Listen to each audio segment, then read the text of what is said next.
자, 이제 경제학이라는 과목에 대해서 좀 말씀을 드리고요. 또 여러분들 이제 앞으로 진행하실 순환 과정에 대해서 또 말씀을 드리고 동시에 이제 목표에 대해서도 이제 이야기를 할 겁니다. 거기에 더해서 또 간단하게 미시경제학과 거시경제학에 대해서도 소개를 시켜드릴 거고요. 조금 속성이 달라요. 속성이 다르기 때문에 이제 접근을 하셔야 되는 방식도 조금 달라진다고 볼 수가 있는데, 궁극적으로 또 어떤 목표를 가지고 공부를 하셔야 되는지, 이런 포인트들도 조금 지적을 해드릴 거예요. 사실 지금 이제 쭉 말씀을 드리는 내용들에서 뭐 따로 필기하실 건 없습니다. 필기하실 건 없고, 이제 공부를 한다는 건 결국 정확한 방향성을 잡아야 돼요. 사실 우리가 이제 어릴 때부터도 공부를 되게 많이들 해오셨죠. 많이들 해오셨기 때문에 이 경제학이라는 과목 자체가 어릴 때부터 해왔던 과목 중에 하나의 과목이었다면은 시행착오가 중간에 있어도 돼요. 어쩌면 그 시행착오가 또 밑거름이 되어서 조금 더 나은 방향으로 발전하기 위해서 여러분들이 반드시 거쳐야 되는 작업이 될 수도 있습니다. 하지만 지금 여러분들이 경제학을 공부하시는 거는 학부에서 경제학을 부전공을 한다든지 또는 경제학 교양을 수업을 듣는다든지 이걸 목적으로 하는 게 아니고요. 주관식 양식으로 답안을 제출하고 본인의 점수를 받고 본인이 어떤 직업을 갖기 위해서, 여러분들이 공무원이 되기 위해서, 5급 공무원이 되기 위해서 실제로 경제학이라는 과목을 시험을 위해서 공부를 치르는 거 아닙니까? 실제로 이 공부는 할 게 굉장히 많아요. 그러니까 오히려 공부를 하면 할수록 초반에는 재밌다가도 넘치는 양에 조금 여러분들이 압박을 당할 가능성도 상당히 높습니다.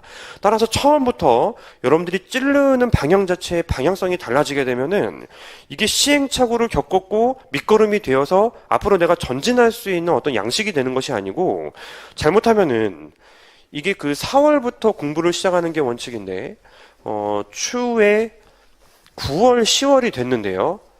내가 무언가 방향을 잘못 잡았다라고 이제 그때서야 이제 떠오를지도 몰라요. 늦습니다.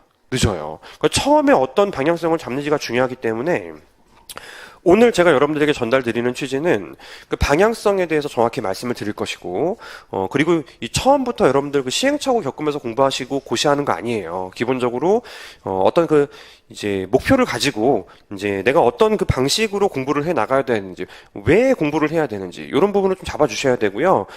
짜잘한 부분들도 조금 이제 전달하고 싶은 내용들을 좀 말씀을 드릴 겁니다. 자, 일단 첫 번째, 경제학이란 무엇인가? 경제학이란 무엇인가예요. 자, 경제학은 이제 우리가 경제수학 특강에서도 조금 말씀을 드렸었는데, 한정된 재원 내에서 이왕이면 무언가를 극대화시키는 것이 우리의 목표일 수밖에 없기 때문에 경제학은 바로 그런 부분에 대해서 해결을 하는 것입니다.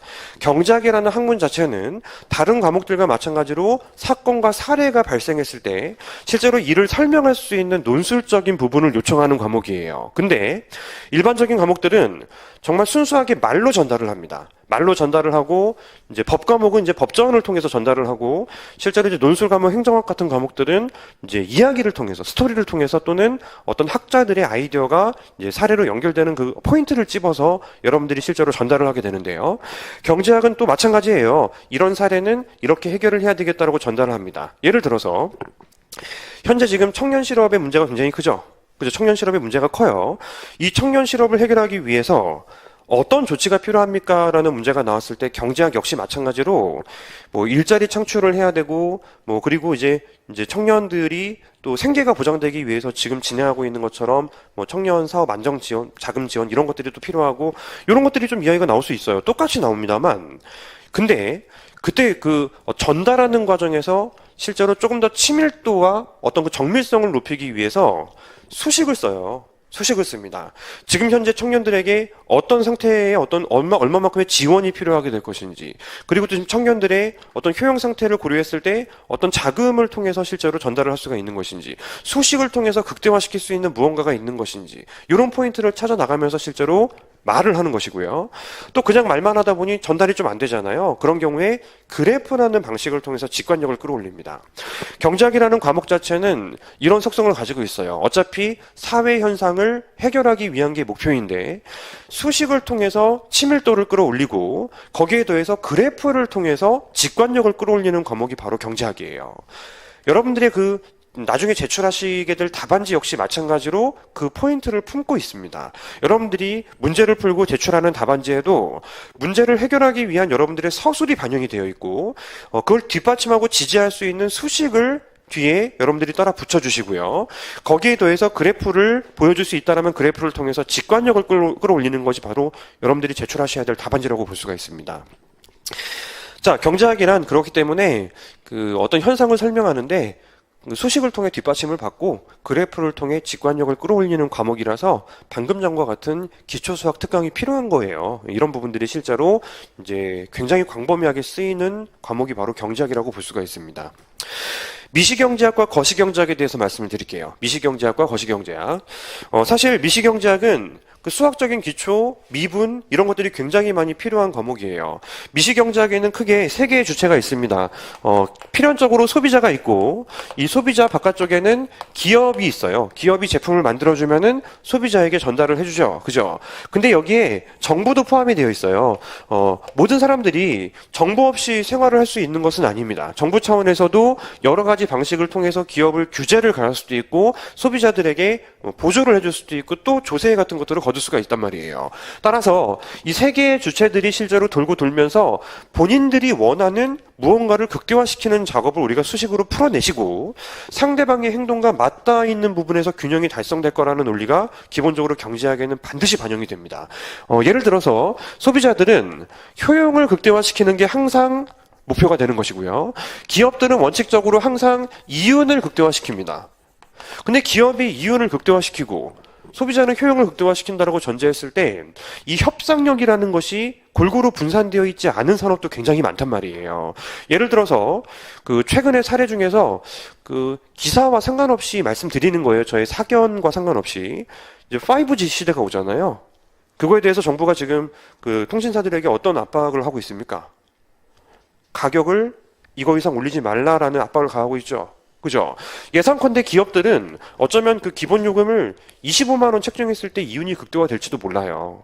하지만 정부 차원에서는 자, 기업의 이윤이 극대화되고 소비자가 어찌됐건 합쳐서 극대화가 아니고 균형과 밸런스가 또 필요하다는 것입니다. 당연히 굉장히 효율적으로 접근해야 되는 경제학적 논리를 기본적으로 따라가면서 동시에 거기에 형평성이라는 측면까지도 동시에 고려를 하게 되는 거예요. 형평성. 따라서 요거 한 8만 원, 9만 원대 요금제를 만들어라. 힘들어요. 그러면 접던지 이렇게 푸시를 가하는 것들이 실제로 정부의 역할이 될 수가 있는 것이죠. 따라서 실제로 여러분들이 지금 전화를 어쨌든 한 사람당 하나씩은 들고 있잖아요. 뭐 2개씩 들고 있으신 분도 계세요? 있을 수 있어요. 뭐 예를 들어 2개씩 들어야 되는 도망자라든지 뭐 이런 분들 있을 수 있어요. 자, 여러 가지 사정이 있지만은 중요한 건 정부 차원에서는 골고루 터치를 할 수밖에 없습니다. 기업이 고용하는 게 또 노동자죠. 노동자라고 볼 수가 있습니다. 기업이 실질적으로 그 노동자를 고용하게 되면 그 노동자는 소비자가 되는 것이죠.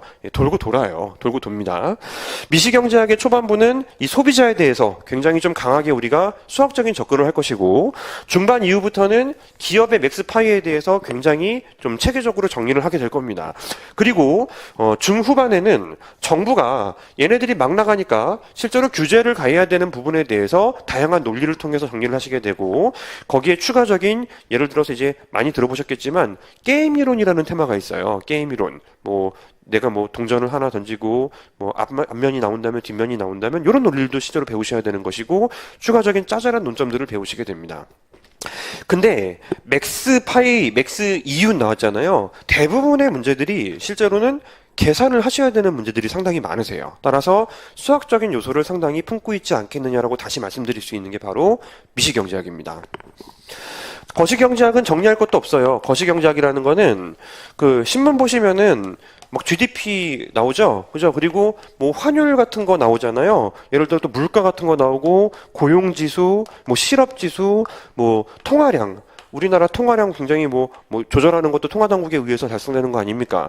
근데 이것뿐만 아니고 우리나라의 거시는 또 그 대외 의존도가 상당히 큰 국가이다 보니 일반적으로 미국의 거시경제학 교과서에는 국제경제학이라는 요소가 포함되어 있지 않습니다만 우리나라의 거시경제학은 국제경제학 요소를 포함하지 않고는 설명이 불가능한 과목이에요. 따라서 여기 어떤 내부적인 부분 플러스 실제로 환율은 벌써 적었네.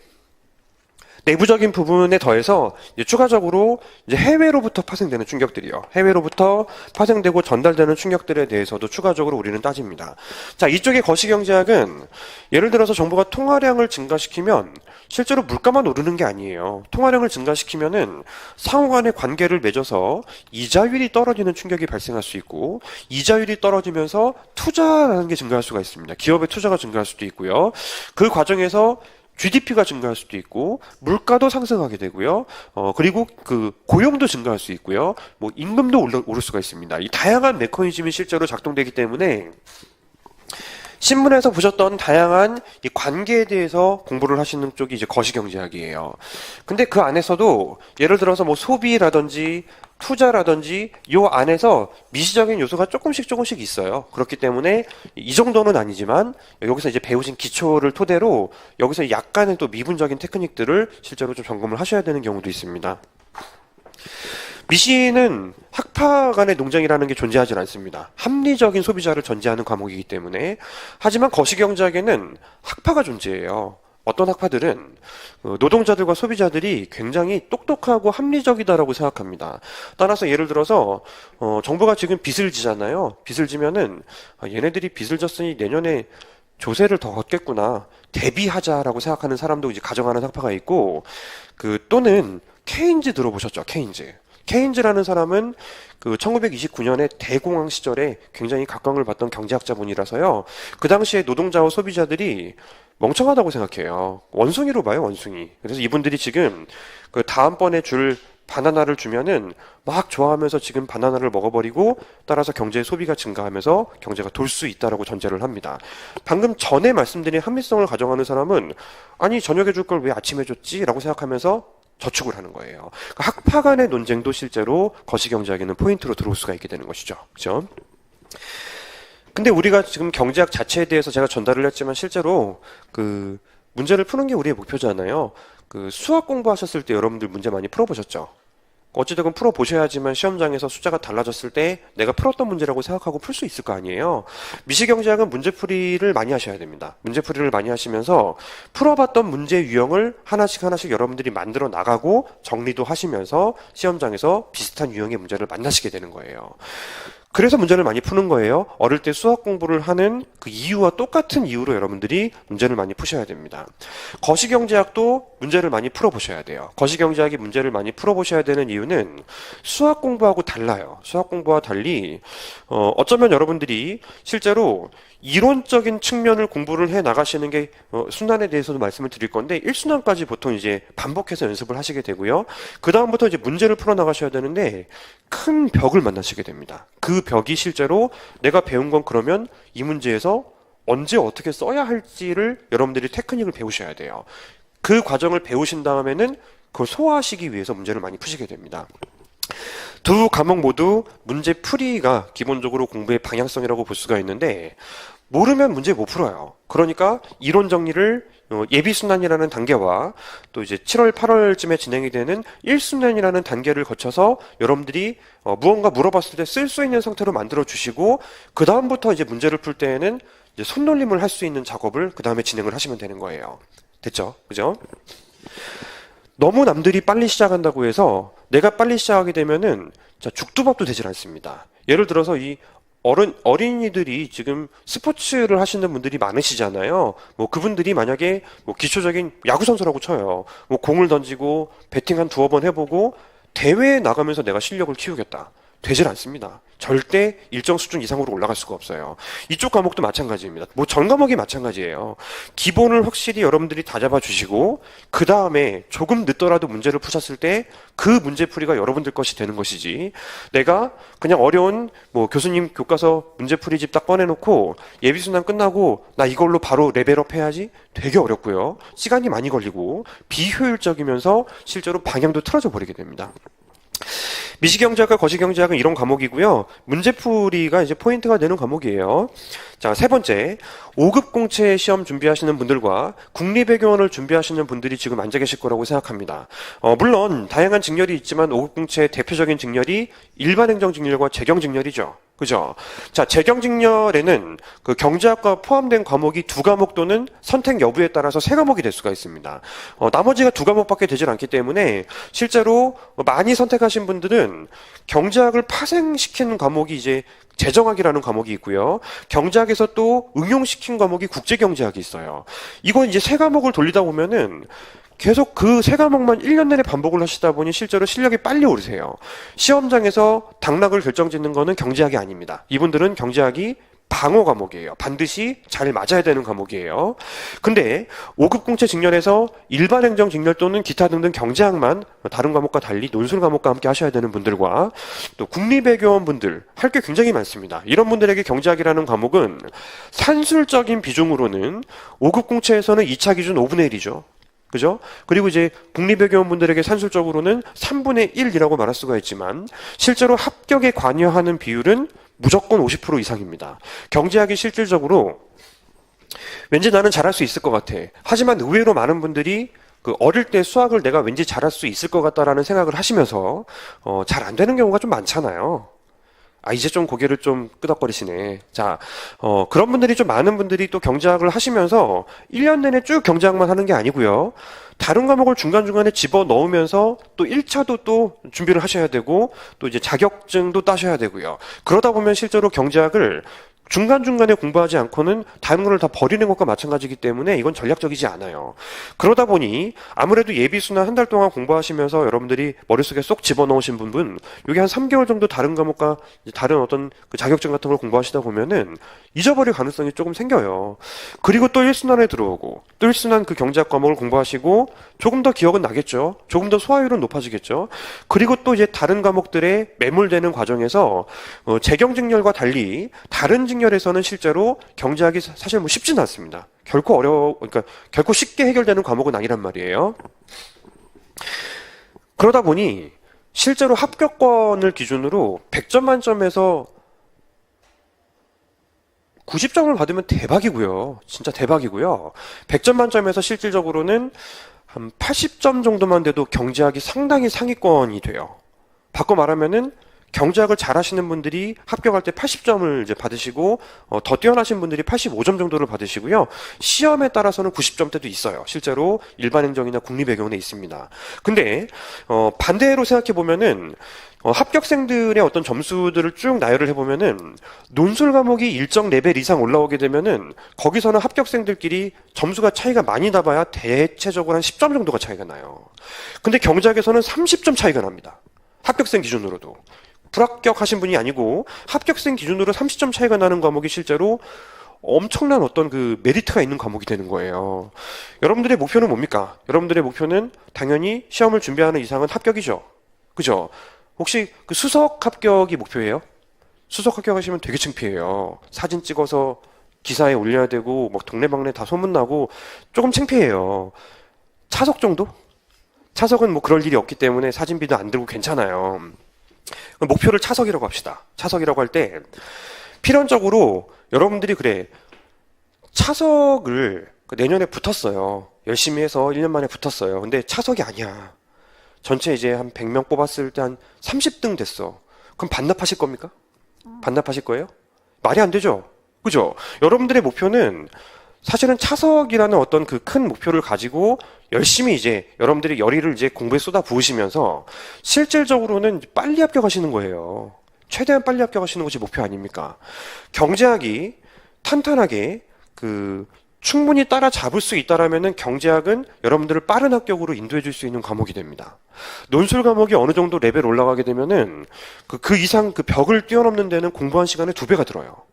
실제로 뭔가 본인의 개념을 바꿔야 됩니다. 근데 경제학은 여러분들이 차분하게 본인이 해왔던 것만 차분하게 조금 더 누적만 하셔도 실제로 시험장에 들어가셔서 공부를 좀 길게 하신 분들하고 비교해봐도 절대 꿀릴 게 없습니다. 그런 경험이 되게 많으세요. 경제학이 너무 어려운데 점수는 잘 나와. 그래서 합격했고 등수도 높아요.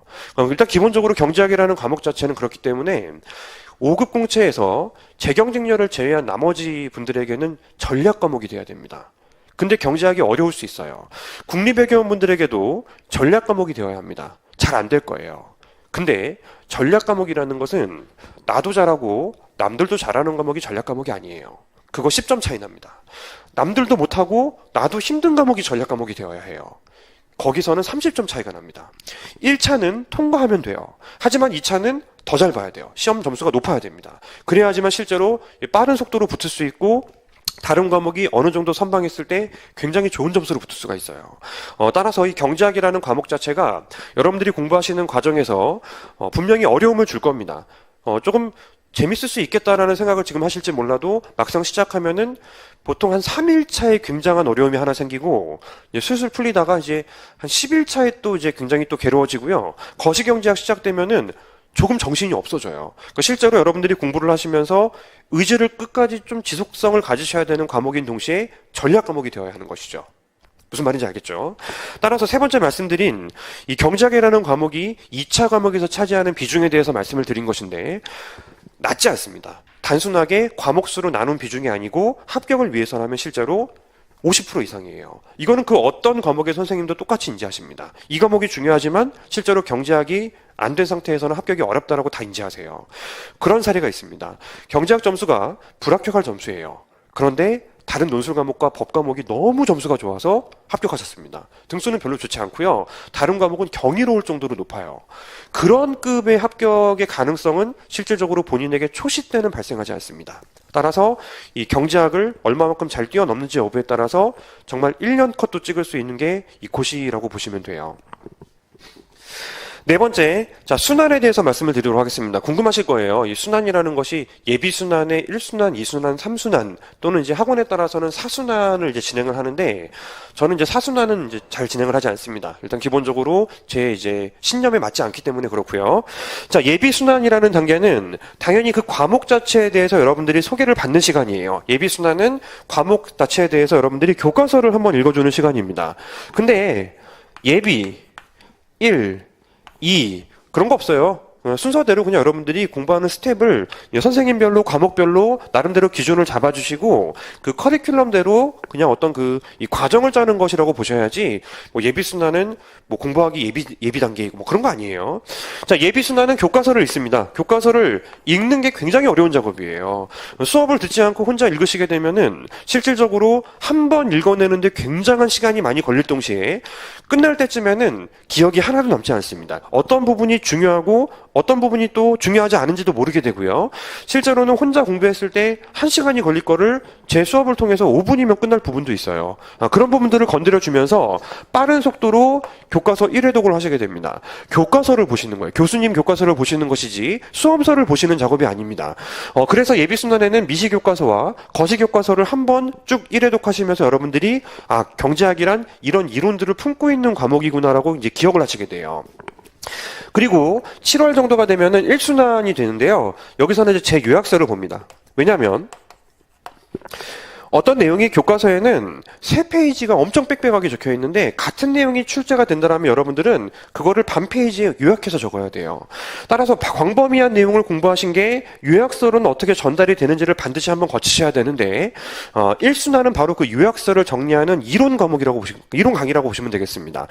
이 시간은 사실은 여기서 하신 부분이 조금 휘발된다 하더라도 실제로 여기서 제가 다 설명을 드려요. 왜냐하면 여러분들의 제가 열정을 믿어요. 하지만 기억력을 믿지는 않습니다. 기억력이라는 것은 굉장히 바람과 같은 것이기 때문에 다 잊어버릴 수 있다고 생각합니다. 교과서 1회독과 요약서 1회독 2차례 반복을 통해서 여러분들은 이론 정리를 완성시켜야 됩니다. 이론 정리를 완성시키는 시간을 가지시게 되는 거예요.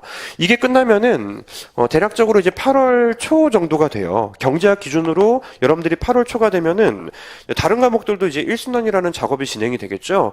그 과목별로는 목표가 달라요. 2순환이 보통은 10월 말 정도에서 11월 정도까지 걸쳐서 진행이 되고 있는데 2순환부터 굉장히 큰 벽을 만나시게 됩니다. 여기는 이제 문제풀이의 출발이에요. 결국 우리의 목표는 시험장에서 문제를 풀어내기 위해 이런 작업을 하신 것이지 우리의 목표는 문제풀이 아닙니까? 여기서 문제풀이 자체를 같이 해보면서 진행하는 것이 아니고 문제를 푸는 법에 대해서 수업을 정리하십니다. 따라서 수업을 통해서 여러분들이 문제풀이법을 정리하시면은 실제로 여러분들은 집에서 복습을 통해서 문제를 풀이를 하셔야 돼요. 풀이를 하시고 내가 배웠던 요약서가 이 문제에서는 이런 풀이로 전달이 되는구나. 요거를 이제 배우시는 단계가 바로 이순환입니다. 자, 그리고 요 사이에는 굉장히 큰 공백이 생겨요. 바로 PSAT라는 능력 테스트를 이제 본격적으로 집중해서 준비하셔야 되는 시기가 이제 오게 되고요. 그리고 이제 어제 끝났습니다. 3순환이 돌아오게 됩니다. PSAT 끝나면은 1차가 끝나면은 3월 달에 이제 보통 3순환이 돌아오게 되는데 요 3순환은 2순환하고 엄청난 괴리가 발생하는 수업이 아닙니다. 빠른 속도로 아주 쉬운 것도 출제 가능하니 이론도 빠른 속도로 정리를 해야 되고 이순환에 했던 모든 것들을 다시 한번 재차해요. 문제풀이를 다시 한번 법에 대해서 여러분들에게 재차 반복을 하고 그때 자 기출도 같이 봅니다. 기출도 보시면서 문제풀이 개수가 늘어나게 되고 자, 요 시점에 제가 그 3순환에 나눠드리는 자료들이 있는데 시사 자료들을 나눠드립니다. 시사 자료라는 것은 그 현재 우리나라 경제에서 발생할 수 있는 그 가장 민감한 사안들이 있을 거 아니겠습니까? 실제로 우리나라가 이제 민감하다는 것은 건들기 민감하다가 아니고 이제 학계에서 중요하게 생각하는 포인트들을 의미하게 돼요. 작년만 해도 우리나라에서 제일 중요한 거는 그 트럼프가 우리나라를 이제 환율 조작국으로 선택할 것인지 그럼 환율과 관련된 테마들이 중요해집니다. 근데 지금은 그런 건 조금 떠났고 보시면은 뭐 3월 초였습니까? 4월 초에 그게 있어요. 우리가 이제 WTO에 세이프가드는 부당하기 때문에 보복관세를 때리겠다라는 걸 제소를 때렸고요. 그게 이제 네가 맞다라고 이제 왔어요. 근데 다만 뭐 이렇게 하겠습니다라는 거를 네가 맞는데 이렇게만 해라라고 한 10분의 1 정도로 줄여줬습니다. 이런 이슈들이 실제로는 시험장에 여러분들의 그 문제에 나옵니다. 따라서 이런 시사 자료들까지 정리를 하셔야 되기 때문에 이 시기에 얼마만큼 여러분들이 문제를 푸는 능력에 대해서 레벨업을 시켰는지 여부에 따라서 더 버거워진 3순환을 여러분들이 소화하면서 추가적으로 많은 부분들을 여러분들이 정리를 해나가실 수 있게 되는 것입니다. 저는 예비부터 1순환, 2순환, 3순환까지 차근차근 따라왔을 때 제가 이제 일반적으로 3순환 수업이라는 게 굉장히 신기한 것이 되게 많은 분들이 앉아 계시고 되게 다양한 분들이 앉아 계세요. 작년부터 공부하신 분들도 시험 여기 3순환에 앉아 계시고 모의고사를 보시게 되고 그리고 2, 3년 공부하신 분도 계시고 5, 6년 공부하신 분들도 계시고 저 강사 데뷔할 때 같이 공부했던 분들도 이번에 들어오셨어요. 그러니까 실제로 다양한 분들이 있기 때문에 여기서 이제 모의고사를 보면 성적도 의미가 있는데요. 쭉 따라오신 분들이 오히려 상위권에 있습니다. 왜냐하면 혼자 공부하시는 게 그대로 내가 해왔던 걸 다지시는 분들이 있는가 하면 본인이 다른 쪽에 눈을 돌려가지고요. 실제로 실력이 떨어져 버리시는 분들도 계세요. 다 그렇다는 건 아니에요. 충실히 따라왔을 때 그렇다는 것입니다. 충실히 따라왔을 때 적어도 최상위는 힘들어요. 요 정도 선에서 계속 왔다 갔다 하시는 분들이 시험장에서는 충분히 가능성이 있거든요. 자, 순환이라는 작업은 선생님별로 차이가 납니다. 모두 다르고 제가 지금 말씀드린 건 저의 순환을 말씀드린 것이고 보통 이제 많은 분들이 여기서 조금 흔들리는 게 여기서 이제 문제풀이를 시작하시는 스텝을 이제 밟으시는 분들도 계세요. 예를 들어서 기출을 푼다든지 뭐 느낌이 있습니다. 기출을 푼다라는 거는 항상 긴장이 돼요. 기출을 제가 풀어드린다라고 하면 긴장이 되고 제가 여기서 문제를 아예 안 푸는 건 아니에요. 조금씩 풀어드리지만 목표는 있다라는 거죠. 이론 정리가 된 다음에 풀이가 여러분들이 그 문제를 풀었을 때 여러분들의 소화가 되는 것이지 이론 정리가 되지 않은 상태에서 대회에 나갈 수는 없다라는 것입니다. 일단 뭐 자유형이라도 배워야지만 가서 개주라도 할 수 있는 거 아니겠습니까? 기본적으로 자유형을 배우시고 개주를 나가는 게 아니고 다 배우시고 연습이 되고 그 다음에 터치하는 것도 배우시고 그 다음에 이제 대회에 나가시라는 거예요. 자, 순환이라는 거는 기본적으로 이렇게 구성이 되어 있습니다. 조금은 궁금증이 풀리셨을 거라고 생각하고요. 결국 학원의 순환이라는 거는 전 과목에 걸쳐서 반복되는 커리큘럼 정도로 보시면 돼요. 4차례에 걸쳐서 반복이 되고 있고 실제로 이 4차례에 걸쳐서 충실하게 이행을 하셨을 때 선생님별로 다들 좀 완성도가 높은 학생이 될 수 있도록 그 과목에 대해서는요. 다 커리큘럼을 짜고 계시고요. 저 역시 마찬가지로 저만의 커리큘럼은 이런 식으로 진행이 되고 있습니다. 그러니까 조금 느리지만 확실하게 이 부분에 대해서 소화율을 높이는 것이 저의 커리큘럼이에요. 근데 여기 제가 금거죠. 요 사이 여러분들의 과제를 제가 드립니다. 기본적으로 다음에 문제풀이를 하기 전에 과제는 반드시 들어가게 되는 것이죠. 과제를 드릴 때 그런 과제를 제가 드리면은 저는 되게 나쁜 놈이에요. 다른 과목 이제 하실 건데 하루에 한 2시간만 경제학을 이건 있을 수가 없는 소리예요. 하루에 2시간을 경제학하면서 다른 과목을 한다니 말이 됩니까? 예, 뭐 이런 얘기도 있어요. 이제 행정법 선생님이 강의 끝날 때 조금 하루에 한 30분, 1시간 정도씩만 행정법 계속 꾸준히 보세요. 그러면 뭐 알았어. 그 다음 과목 딱 끝나고 나서 선생님이 하루에 한 1시간 정도만 꾸준히 요 과목 보세요. 그러면 이게 쌓이면은 5과목을 매일매일 보라는 건데 절대 불가능해요. 절대 불가능하기 때문에 현실적인 과제를 여러분들이 받으시고 그 과제를 타고 전달하는 게 중요합니다. 여러분들의 목표는 이거밖에 없어요. 예비 순환 때 여러분들이 달성하신 어떤 레벨을 최대한 지우지 않고 다음 순환으로 넘어오시는 것. 1순환 때 달성하셨던 목표를 머릿속에 최대한 살리신 상태로 다음 순환에 넘어오시는 것. 그게 제일 중요합니다. 요 시기가 굉장히 길어요. 그리고 이 PSAT라는 것도 결코 만만한 그 단계가 아니라고 볼 수가 있는데요. 이때에도 여러분들이 하루에 정말 20분, 10분씩이라도 쏟아 부으시면서 최대한 그대로 끌고 3순환 들어오신다라면은 여기서 단언컨대 상위 클래스가 나오게 됩니다. 시험장에서도 충분히 대응력이 생기게 돼요. 근데 사실 이게 정말 쉽진 않다라는 것이죠. 이게 쉽진 않습니다. 자, 기본에 충실해야 안정적인 공부가 되고 암기가 중심이 되면은 할 게 자꾸 늘어나기 때문에 제가 말씀드린 과제는 절대 달성할 수가 없어요. 처음에 조금 힘들더라도 이해하려고 노력하시고 기본기를 쌓으려고 노력하시면서 공부를 해 나가셔야 되는 것이죠. 자, 그래서 그 순환 및 순환형 커리큘럼 저희 목표에 대해서 말씀을 드렸고 조금 더 이제 어떤 느낌으로 전달이 되는구나라고 소화가 되실 거예요. 자, 참고용으로 제가 이제 고시 공부를 하시면서 좀 필요하다고 좀 생각되는 부분을 꼭 말씀드리는 부분이 있는데 이게 되게 장기전이에요. 뭐 진부한 표현이지만 진짜 마라톤이 맞습니다. 중간에 페이스를 오버하시게 되면은 나중에 분명히 자빠져요. 뭐 천박한 표현을 썼는데 정말 쓰러지세요. 따라서 페이스를 유지하는 게 제일 중요합니다. 페이스를 유지한다는 게 중요한 게 본인의 규칙, 루틴을 지키는 게 대단히 중요해요. 근데 이 공부를 위해서 여러분들이 예전에 산에서 공부하시는 분처럼 머리 이렇게 싸매고 6시에 물 떠서 한 잔 마시고 체조하고 아주 일찍부터 반드시 해야 되는 것 같아 보이진 않아요. 본인이 가장 잘할 수 있고 집중할 수 있는 시간을 항상 일정하게 유지하는 게 중요한 것 같습니다. 따라서 조금 늦게 일어나도 돼요.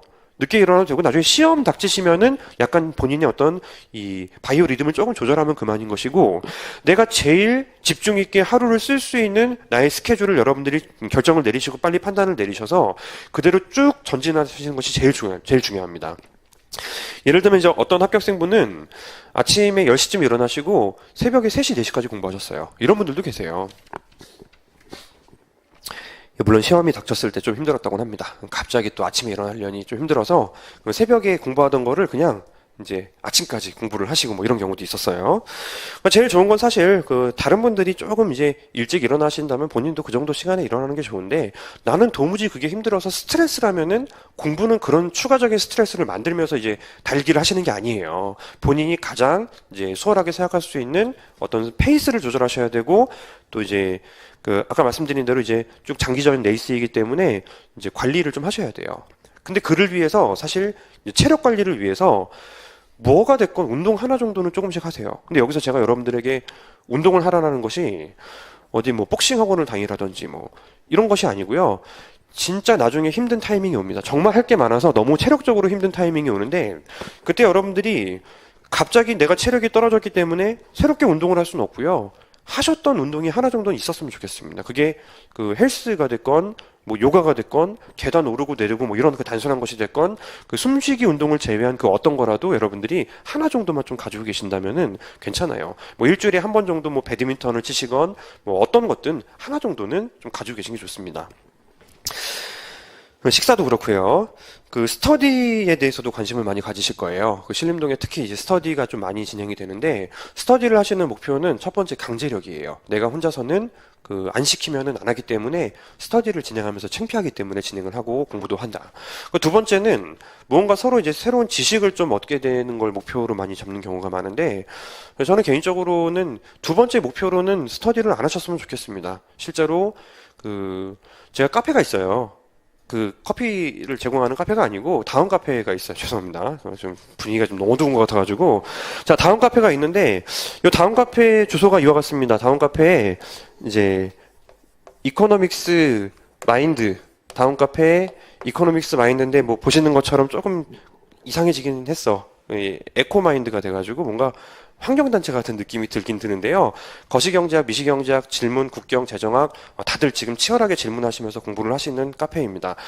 저기 하시면 돼요. 내가 모르겠으면 혼자서 2시간을 고민하는 게 아니고 15분 충분히 고민하셨으면은 다른 거 하시고 카페에 질문해 둔 다음에 제 대답을 들으면은 나머지 1시간 45분이 세이브가 되는 것이죠. 시간과의 전쟁입니다. 시간과의 전쟁이기 때문에 카페를 이용하시면서 해소하시면서 공부하시면 충분해요.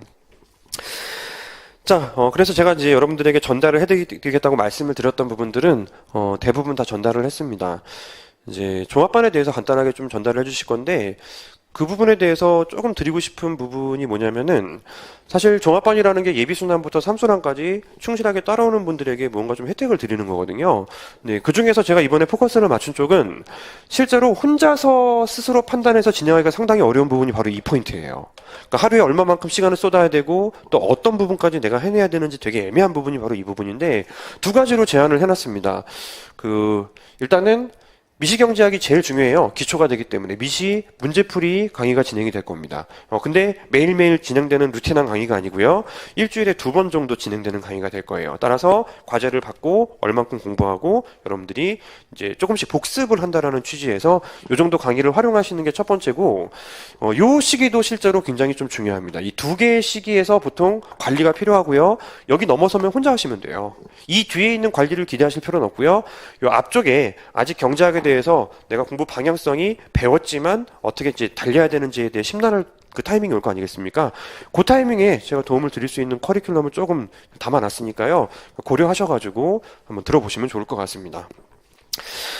자, 마무리하면 좋을 것 같은데 합격자가 진짜 100명이면은 공부하는 방법도 100가지다라는 표현을 들어보셨는지 모르겠습니다. 근데 실제로 맞아요. 같은 수업을 듣고 같은 공간에 공부를 하더라도 합격하는 모든 분들의 공부 방향이 실제로는 본인만의 스타일을 좀 아시고 본인에 맞춰서 공부를 하셨을 때 합격을 하세요. 그러니까 남들 눈에 조금 더 좀 따라가면서 좀 피상적으로 따라가는 공부가 아니고요.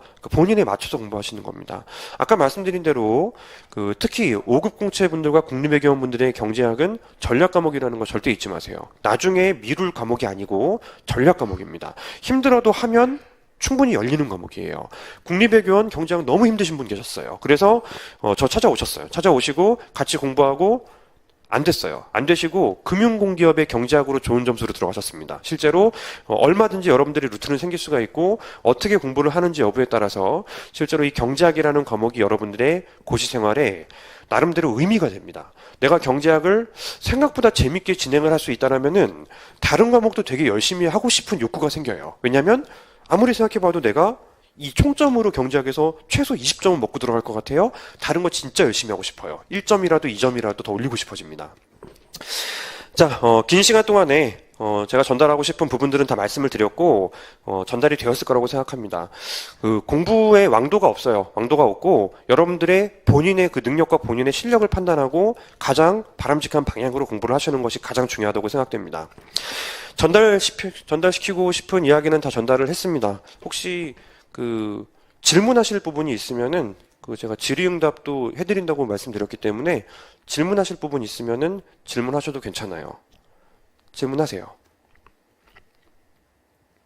예비랑 이순환 사이에 하는 저 강의는 종합반 하는 사람만 이렇게 해주시는 건가요? 자, 예비순환과 일순환 사이에 제가 말씀드린 레벨의 유지를 위한 이 강의는 강의 자체는 종합반과 상관없이 이제 예비순환을 선택하시면 다 진행을 할 수 있도록 조치를 취할 겁니다. 유료로 할지 무료로 할지 정하지 않았는데 예비순환 선택하신 분들은 무조건 무료로 제가 열어드릴 거예요. 실강으로 진행될 것이고 끝나고 질문을 같이 하면서 진행할 수 있기 때문에 일주일에 2차례 진행하는 스터디를 대체할 수 있는 느낌으로 좀 진행이 될 겁니다. 종합반 분들은 요 사이에 조금 다른 커리큘럼이 깔려져 있는데 지금은 제가 종합반 설명회를 하는 것이 아니고 경제학의 공부에 대해 설명하는 것이기 때문에 브로셔를 좀 참고해 주셨으면 좋겠어요. 또 질문 있으신 분들.